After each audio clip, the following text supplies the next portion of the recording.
Hello everyone and welcome back. हम पढ़ रहे थे कोरिलेशन और कोरिलेशन में हम दो मेथड ऑलरेडी पढ़ लिए। हमारे सिलेबस में 4 मेथड्स था, graphical method, diagrammatic method, Spearman rank correlation method और कार्ल पियर्सन मेथड, है ना। हम आज पहले स्पीयरमैन रैंक कोरिलेशन पढ़ेंगे, उसके बाद नेक्स्ट क्लास में हम कार्ल पियर्सन मेथड पढ़ेंगे। ठीक है, हम दो ऑलरेडी कवर कर लिए हैं, डायग्रामेटिक एंड ग्राफिकल। अब आज के क्लास में हम स्पीयरमैन रैंक कोरिलेशन पढ़ेंगे और इसके बाद हम लोग नेक्स्ट क्लास में हम लोग पढ़ेंगे हमारा कार्ल पियर्सन मेथड। ठीक है, फिर जाकर कंप्लीट होगा हमारा कोरिलेशन। आओ शुरू करते हैं स्पीयरमैन रैंक कोरिलेशन कोफिशिएंट। हम रैंकिंग करेंगे। देखो नाम में क्या लिखा है, रैंक, मतलब हमें क्या करना है, रैंकिंग करना है। हम डेटा को रैंक देंगे, कौन फर्स्ट है, कौन सेकंड है, कौन थर्ड है, कौन फोर्थ है, इस तरीके से हम रैंकिंग करेंगे और रैंकिंग करके हम कोरिलेशन फाइंड आउट करेंगे। ठीक है, कैसे रैंकिंग करेंगे और किस तरीके से करेंगे वो तो हम सीखेंगे ही। पहले कुछ थ्योरेटिकल पार्ट है, आओ पढ़ लेते हैं उसको। This method is a development over Karl Pearson method. Karl Pearson के मेथड के बाद ये मेथड निकला था स्पीयरमैन रैंक, लेकिन हम पहले क्या पढ़ रहे हैं, स्पीयरमैन रैंक। इसके बाद हम पढ़ेंगे कार्ल पियर्सन मेथड। ठीक है, correlation on the point date. Karl Pearson में ना दो प्रॉब्लम्स था, इसीलिए बना स्पीयरमैन रैंक। क्या क्या प्रॉब्लम था कार्ल पियर्सन में? पहला problem, it does not need the quantitative expression of the data, and second, it does not assume that the population under study is normally distributed. Karl Pearson में हमें ये दोनों काम करना पड़ता है, फर्स्ट एंड सेकंड काम। अभी सर हमें तो पता नहीं कार्ल पियर्सन में क्या करना पड़ता है, हम तो पढ़े नहीं है। मैं जानता हूं, नेक्स्ट क्लास में जब पढ़ेंगे ना तब तुम्हें समझ में आएगा कि क्यों यहां पर ऐसा लिखा था। ठीक है, अभी के लिए तुम इसको स्किप करके आगे चलो मेरे साथ। This method was introduced by British psychologist Charles आर्डवन स्पीयरमैन। ऑथर का नाम में क्या था, स्पीयरमैन, इसीलिए नाम क्या बना, Spearman, in 1904। Under this method correlation is measured on the basis of the ranks. हम यहां पर रैंकिंग करेंगे। मैं तुम्हें प्रैक्टिकल क्वेश्चंस के साथ रैंकिंग कराना सिखाऊंगा आज के क्लास में। आओ आगे चलते हैं। किस तरीके से रैंक दिया जाएगा, असेंडिंग ऑर्डर या डिसेंडिंग ऑर्डर? देखो रैंक देने का तरीका होता है आइदर असेंडिंग ऑर्डर और डिसेंडिंग ऑर्डर। तुम कोई भी फॉलो कर सकते हो, तुम चाहो तो असेंडिंग फॉलो करो, तुम चाहो तो डिसेंडिंग फॉलो करो, तुम्हारी माँ। हाईएस्ट नंबर को 1 रैंक दोगे, उसके बाद सेकंड, उसके बाद थर्ड, उसके बाद फोर्थ। ये है तुम्हारा डिसेंडिंग ऑर्डर। असेंडिंग ऑर्डर में देना है तो हाईएस्ट नंबर को कम मतलब लोएस्ट वाले को 1 दोगे, उसके बाद 2, उसके बाद 3, बढ़ते जाएगा डेटा तो उसके हिसाब से रैंक भी बढ़ता जाएगा। कोई एक तरीका हमेशा फॉलो करना। एक ठो मेथड आदत डाल लो, आइदर असेंडिंग का और डिसेंडिंग का, और उसी को हमेशा फॉलो करना। ऐसा नहीं कि एक क्वेश्चन में असेंडिंग कर दिए, दूसरा में डिसेंडिंग कर दिए, उससे तुम्हें कंफ्यूजन होगा, तुम सॉल्व नहीं कर पाओगे एग्जाम में। तो एक मेथड का आदत डाल लो, दोनों में आंसर सेम आएगा, आइदर असेंडिंग करो या डिसेंडिंग करो, लेकिन एक का आदत डालो और वही करना। ठीक है, तो हम रैंकिंग करेंगे on the basis of either ascending order और डिसेंडिंग ऑर्डर। हम एक आदत डालेंगे और उसी को हम लोग लेकर चलेंगे। ठीक है, अब हमें कोरिलेशन निकालना है। हमें दो वैरायटी का डेटा दिया होगा, जैसे कि hours of study and marks in exam, दो चीज दिया होगा, आवर्स ऑफ स्टडी और मार्क्स। हम दोनों में रैंकिंग करेंगे, आवर्स ऑफ स्टडी को भी रैंक देंगे, मार्क्स को भी रैंक देंगे, और फिर दोनों रैंक को आपस में कंपेयर करके हम कोरिलेशन निकालेंगे। तो पहले तो रैंकिंग देना समझते हैं कि रैंकिंग दिया कैसे जाता है। ठीक है, आओ। अच्छा एक चीज तो देखो, जैसे यहां पर क्वेश्चन दिखाता हूं, एक क्वेश्चन में दिखा रहा हूं तुम्हें एग्जाम्पल के तौर पर। ये तो फॉर्मूलाज है, जैसे ये एक एग्जाम्पल है। ठीक है, मैं अभी तुम्हें ये क्वेश्चन नहीं करवा रहा हूं, मैं तुम्हें सिर्फ और सिर्फ बता रहा हूं कि रैंकिंग कैसे होगा। देखो पहला सेल्स, सेल्स को रैंकिंग कैसे करेंगे, सबसे हाईएस्ट सेल्स कौन सा है तो इसको क्या दे देंगे, 1 रैंक। सेकंड में कौन है, second rank, third rank, fourth rank, fifth rank, sixth rank. यहां तक सब तो कुछ ठीक था, यहां तक तो सब कुछ ठीक था। सबसे हाईएस्ट रैंक 130, फिर 120, फिर 110, फिर 100, फिर 90, फिर 80। यहां तक तो सब कुछ ठीक था। इसके बाद सेवेंथ किसको दें, दोनों 60 60 है, सेवेंथ किसको देंगे? देखो नॉर्मली अगर रिपीटेशन है, मतलब अगर डेटा रिपीट हो रहा है, जैसे 60 60 दो बार रिपीट हुआ, तो इस केस में हमें प्रॉब्लम्स फेस करना पड़ेगा। अदरवाइज अगर रिपीटेशन नहीं होता तब तो कोई दिक्कत ही नहीं था। अगर मान लो ये 70 होता तो मैं इसको 7th रैंक दे देता, इसको 8 रैंक दे देता, बात खत्म हो जाता। लेकिन ऐसा है नहीं। तो इस केस में हम क्या करेंगे, जब डेटा रिपीट होता है, जब डेटा रिपीट होता है तब हम लोग कुछ अलग तरीके से रैंकिंग करते हैं। कैसे करते हैं देखो। अच्छा, ये है 7th नंबर, ये है 8 नंबर, मतलब मैं रैंकिंग नहीं दे रहा हूं। एक को 7th मिलेगा, एक को 8 मिलेगा। इस या तो इसको 7th मिलेगा, इसको 8 मिलेगा, या तो इसको 7 मिलेगा, इसको 8 मिलेगा। तो मैं क्या करूंगा, 7 + 8 डिवाइडेड बाई 2, एवरेज निकाल दूंगा। कितना आया, 7.5। एवरेज कितना आया, 7.5। तो इसको भी रैंकिंग दे दूंगा 7.5 और इसको भी दे दूंगा 7.5, दोनों को 7.5। समझे बात। ना किसी को 7 मिलेगा, ना किसी को 8 मिलेगा, दोनों को एवरेज मिलेगा। कितना, 7.5 एंड 7.5। मेरे हिसाब से लॉजिक क्लियर है। हाँ सर, हम नीचे वाला करेंगे। अब इसका रैंकिंग करो। चलो चलो, प्रॉफिट का रैंकिंग करो। हाईएस्ट प्रॉफिट कितना है सर, हाईएस्ट है 75, इसको रैंक दे दिए 1। उसके बाद है 70, इसको रैंक दे दिए 2। उसके बाद है 60, इसको रैंक दे दिए 3। इसको रैंक दे दिए हम लोग 3। उसके बाद 50, इसको रैंक दे दिए 4। उसके बाद इसके बाद अब प्रॉब्लम चालू हुआ। 3 जगह में 40 है। तो देखो, अप टू रैंक 4 हुआ है।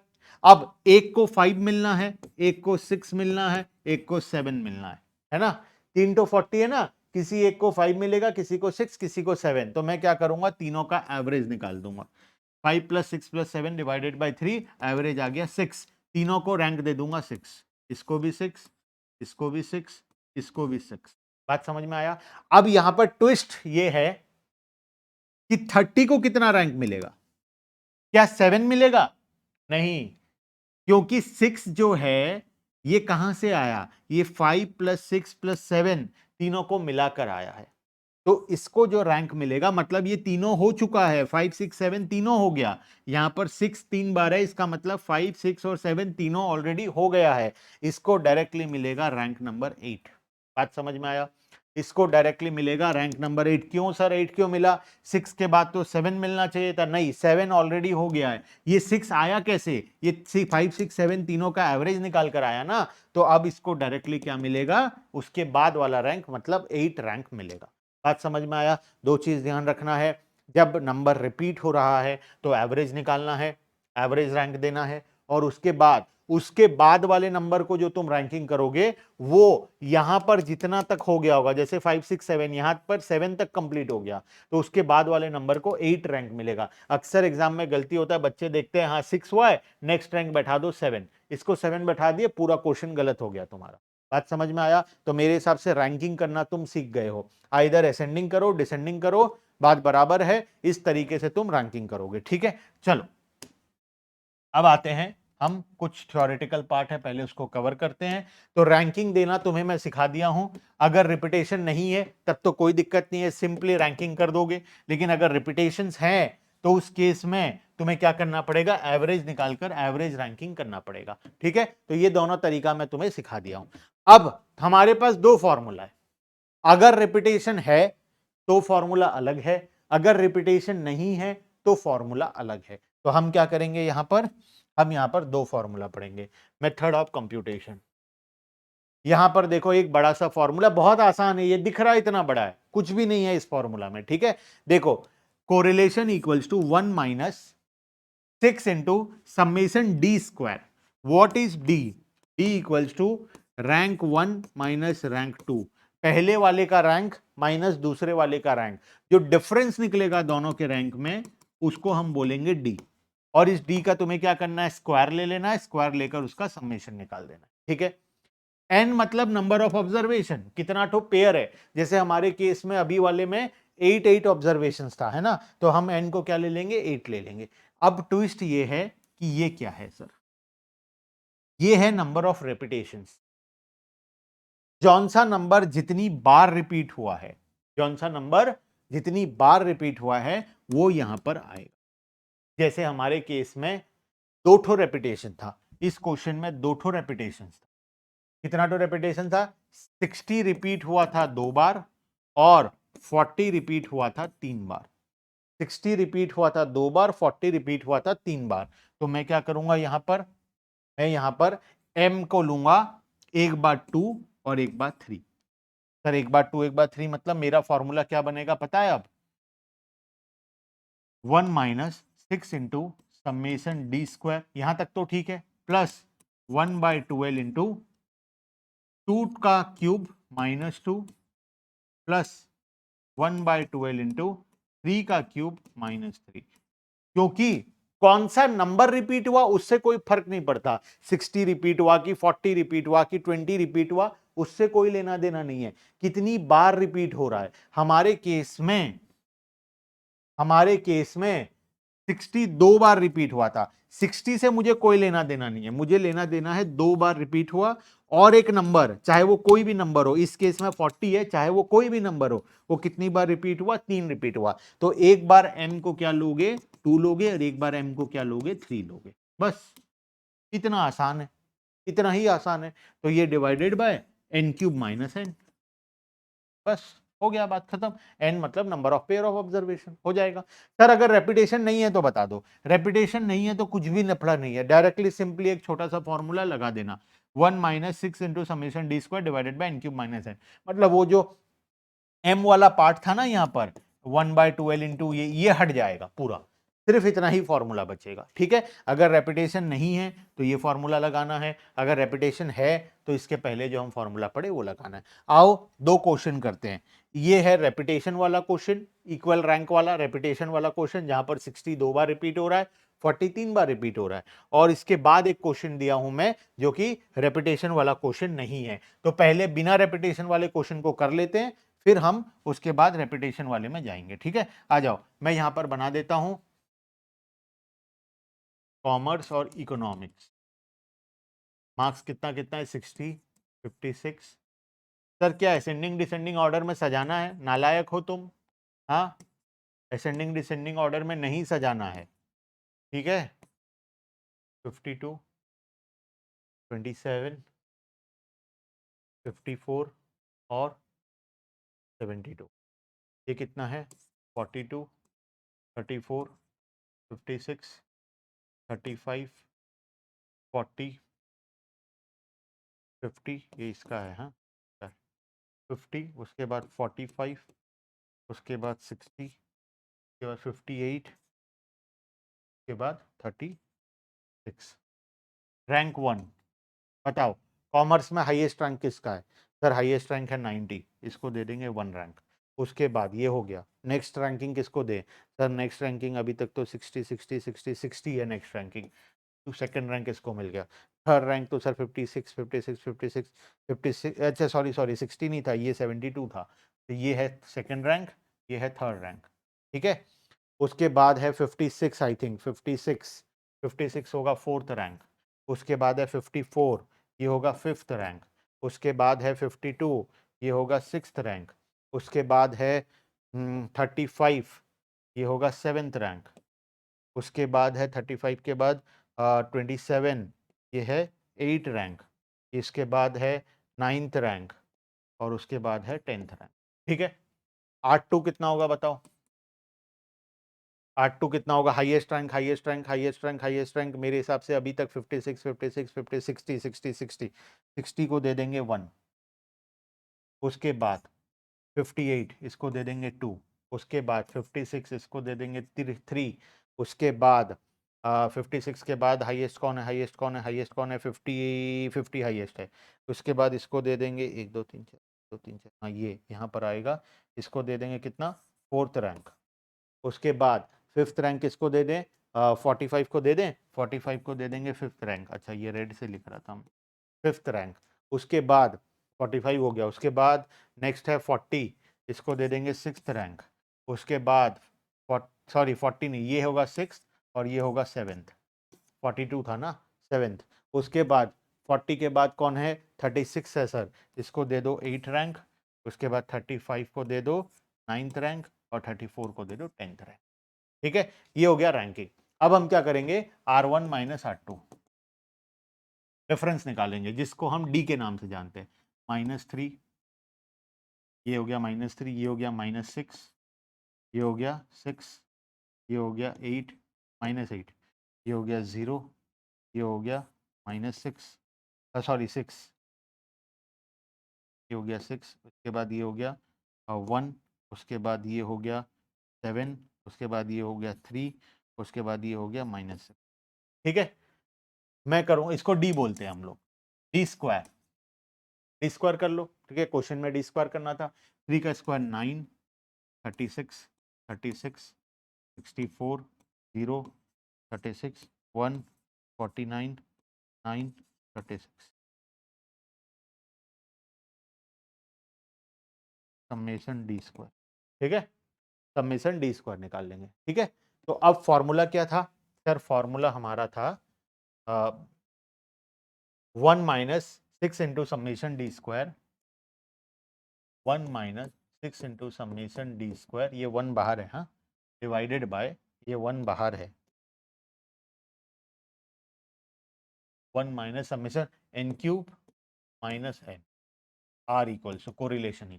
ठीक है, तो मैं क्या करूंगा इसमें, 1 minus 6 into summation d square कितना हो रहा है देखो, मैं प्लस कर लेता हूँ फटाफट से, 9 प्लस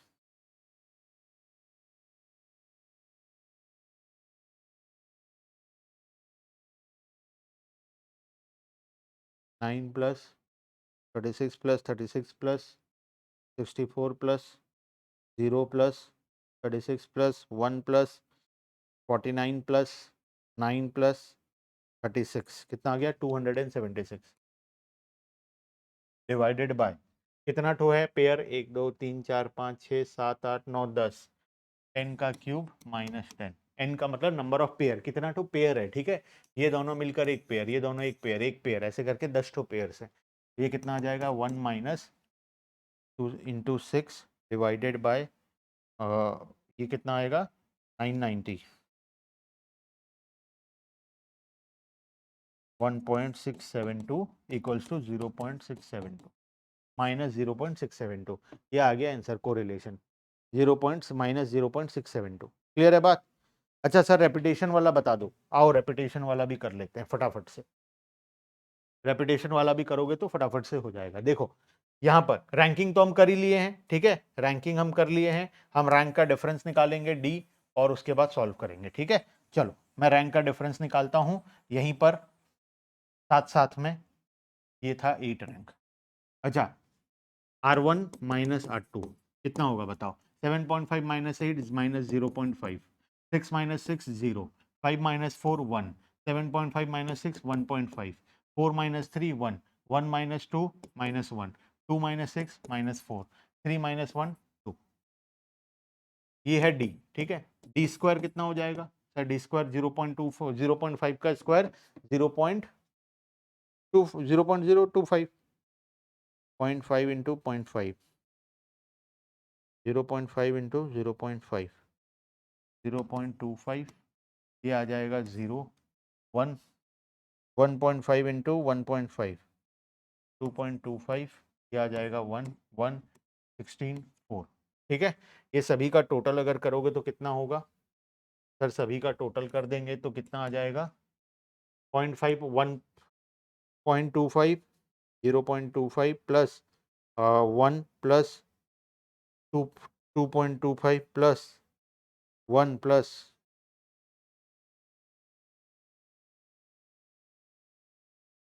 1 प्लस 16 प्लस 4 प्लस हो गया 25.5।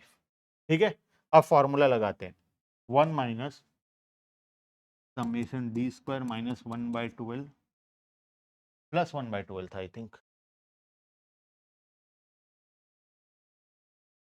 प्लस 1/12 है, प्लस है। ठीक है, प्लस 1/12 इंटू M1 का क्यूब माइनस M1, ये plus 1/12 into M1 cube minus 1 plus 1/12 into M2 cube minus, हमें 2 बार लेना है क्योंकि हमारा में तो 2 ही रेपिटेशन है, divided by n cube minus. ठीक है, आओ करते हैं इसको सॉल्व। इस केस में क्या आएगा 1 minus 6 into summation d square कितना है 25.5 प्लस 1/12 इंटू एक बार m को क्या लेना है 2 एक बार 3 ठीक है तो 2 का क्यूब माइनस 2 प्लस 1/12 इंटू 3 का cube minus 3 whole divided by कितना ठो नंबर था रे कितना पेयर था 1 2 3 4 5 6 7 8 8 ठो पेयर था 8 का क्यूब माइनस 8 ठीक है तो 1 माइनस 6 इंटू बताओ ये कितना आएगा सर 2 का क्यूब हो गया 8 8 माइनस 2 6 6 डिवाइड अच्छा मैं 25.5 प्लस ये हो गया 8 माइनस 2 6/2 3 प्लस 1/12 ये कितना 3 का क्यूब कितना हो गया 27 27 माइनस 3 27 माइनस 24 24 डिवाइडेड बाय 12 कर दूं तो 2 आ जाएगा ये इसका आंसर आ जाएगा 2 divided by 8 into 8 into 8 minus 8 504 ठीक है अब मैं मल्टीप्लाई करता हूँ 25.5 plus 3 plus 2 30.5 into 6 183 divided by 504 minus 1 तो ये कितना आ जाएगा 0.637 दिस इज योर आंसर ठीक है अब टू 3 डिजिट हम नॉर्मली निकालते हैं अब टू 3 डिजिट निकाल लेना ठीक है क्लियर है बात तो इस तरीके से तुम सॉल्व कर सकते हो with repetition and without repetition का क्वेश्चन आते हैं कुछ theoretical part special feature of rank correlation rank correlation ये थ्योरी है क्वेश्चन थ्योरेटिकल क्वेश्चन आ सकता है the value of coefficient of correlation lies between +1 -1 ये तो पता ही है हमें the sum of difference between the corresponding rank अगर तुम रैंक का डिफरेंस निकालोगे सम करोगे तो डी होगा मतलब समेशन डी हमेशा क्या आएगा 0 हम क्या करते हैं समेशन डी स्क्वायर करते हैं ये 0 नहीं आता लेकिन समेशन डी करोगे तो वो हमेशा 0 ही आएगा it is independent of nature of distribution from which sample data is collected और calculation of the coefficient it is calculated on the basis of rank हम रैंक के बेसिस पर कैलकुलेट करते हैं of the individual item rather than the actual value हम ranking करते हैं ranking के बेसिस पर कैलकुलेट करते हैं it result equal with the result of Karl Pearson coefficient of correlation unless there is repetition of rank अगर repetition नहीं होगा तो आंसर ऑलमोस्ट सेम ही आएगा अगर रेपिटेशन है तो आंसर अलग आएगा this is because Spearman rank correlation is nothing more than the Pearson coefficient of correlation between the rank ठीक है next merits and demerits again एक थ्योरेटिकल क्वेश्चन एग्जाम के लिए कभी कभार आ सकता है in comparison to Karl Pearson method this method is much easy to understand and simple to calculate बहुत इजी है कार्ल पियर्सन से के कंपैरिजन में आज जो हम रैंक पढ़े वो नेक्स्ट क्लास में तुम्हें पता चलेगा रैंक कितना इजी था और कार्ल पियर्सन कितना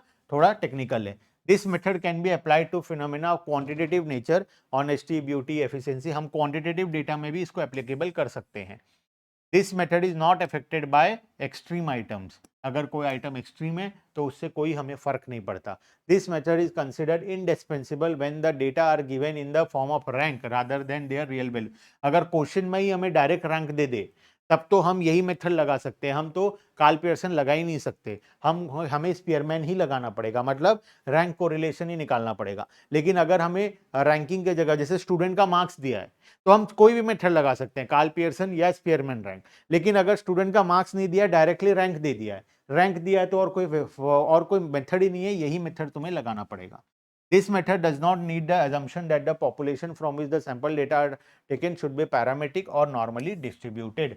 हम कार्ल पियर्सन में एक assumption लेते हैं कि जो डेटा होगा वो नॉर्मली डिस्ट्रीब्यूटेड होगा लेकिन यहाँ पर वो assumption लेने की जरूरत नहीं है आखिरी में डीमेरिट कुछ डीमेरिट भी है इस मेथड का this method is not suitable for frequency distribution that is grouped data group data में ये काम नहीं आता जैसे मान लो 25 बच्चे हैं 10-10 मार्क्स लाए हैं 25 बच्चे 15-15 मार्क्स लाए हैं तो इतना ज्यादा रेपिटेशन जब होगा तब काम नहीं देगा this method is not suitable when the number of pair of the variable is larger because the value of ranking in that case becomes very much cumbersome the result obtain by this method differs from the Pearson method when there are repetition of rank अगर रेपिटेशन of रैंक है तो दोनों method में अलग अलग answer आएगा this method is not capable of further algebraic treatment हम इसको आगे फर्दर यूज नहीं कर सकते this method is not based on original value of the observation हम यहाँ पर ओरिजिनल वैल्यू नहीं लेते हम क्या लेते हैं रैंक के बेसिस पर कैलकुलेशन करते हैं तो ये है हमारा स्पीयरमैन रैंक कोरिलेशन कोफिशिएंट, जिसमें एग्जाम में क्वेश्चन बहुत ज़्यादा एक्सपेक्टेड है, तो ज़रूर से पढ़ लेना। मेरिट्स डिमेरिट्स याद करना पड़ेगा और उसका कोई सॉल्यूशन नहीं है, ठीक है। नेक्स्ट क्लास में हम इसका एक और मेथड कार्ल पियर्सन मेथड को पढ़ेंगे, ठीक है। चलो, तो आज के लिए इतना ही, बाकी का डिस्कशन नेक्स्ट क्लास में। Bye bye everyone and thank you.